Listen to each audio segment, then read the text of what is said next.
Hey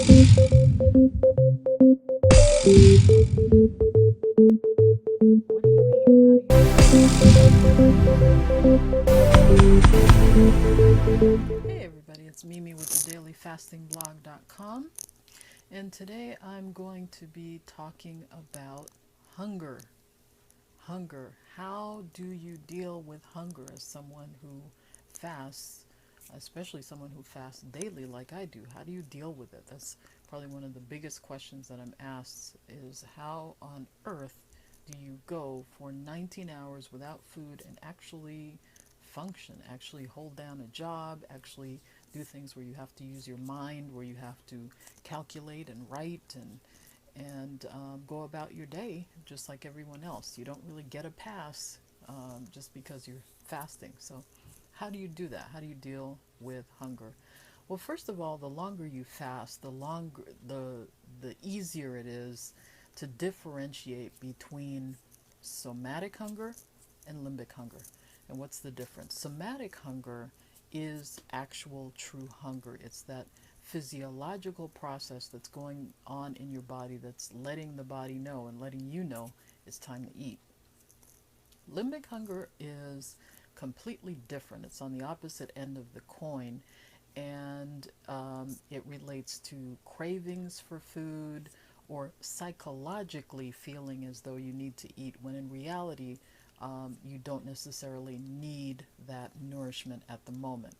So the prime example of limbic hunger would be that feeling of eating one potato chip and just being starved for another one, when really you can just eat one, right? Even though they'd like to have us believe that it's not possible, you really can do it. You should try it once. It's a great experiment, by the way. But limbic hunger is very tricky. We're used to limbic hunger. Clock hunger is another example of limbic hunger. If you've ever had that feeling right around a certain amount of time where you're used to eating, that suddenly you're starving, you've experienced clock hunger, and that's also a form of limbic hunger. We become almost like Pavlov's dog, where we're used to eating at a certain time and it feels like the body is just telling you you have to eat. Somatic hunger is different in that it is the body's way of telling you that you do need nourishment. And some of the examples of somatic hunger include, for example, when your brain's a little fuzzy, you feel a little bit off as far as your thinking is a little bit off, or things that you would normally be able to do really easily, suddenly you're having a little trouble concentrating, spelling the word example, for example, might be one example. Another is irritability. It could be a result of that blood sugar dropping, and you might experience irritability. So it's very important to distinguish between limbic and somatic hunger, and the longer you fast, the easier it is to do that. One example that comes to mind for me that really helped me a lot was when I would drink water. This was a real eye opener for me. So I'm fasting, and I might have been fasting for, let's say, 5, 6, or more hours during my typical day. My eating window is from 5 p.m. to 10 p.m. So throughout the day, I'm drinking tea and water.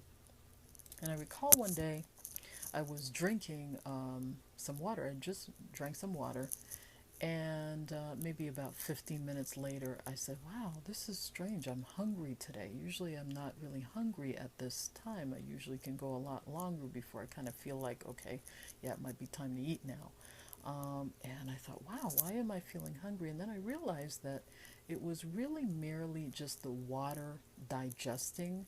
It was just the water digestion, just like anything else, any liquid, anything that you're going to put in your body is going to take time to digest. So as that was happening, my stomach was sort of gurgling and grumbling a little bit, and I automatically equated that with, oh my goodness, we've got to have food. I'm hungry, which a lot of people do. The minute we're used to in this society where we have access to food all the time, And so the minute that digestion process starts, the minute you feel a little gurgling in your stomach or a little discomfort of any kind, your first thought for most people is, oh my goodness, I've got to eat. And once you sort of slow down and start paying attention to your body and you realize that that's not necessarily the case, it's just digestion happening, or it's just limbic hunger, and or it's just clock hunger, the more you really pay attention to that and eat more intuitively, the easier and easier and easier it becomes to keep fasting day after day and to see results. So it's really important to start paying attention to your body and start teaching yourself the difference between true hunger and limbic hunger. So I hope that you'll begin that journey of doing that. That's it for today. You can follow my blog at thedailyfastingblog.com. You can also follow me on Facebook at The Daily Fasting Blog. I'm also on Twitter at Daily Fast Blog and on Instagram, The Daily Fasting Blog. Until next time, bye-bye. What do you eat?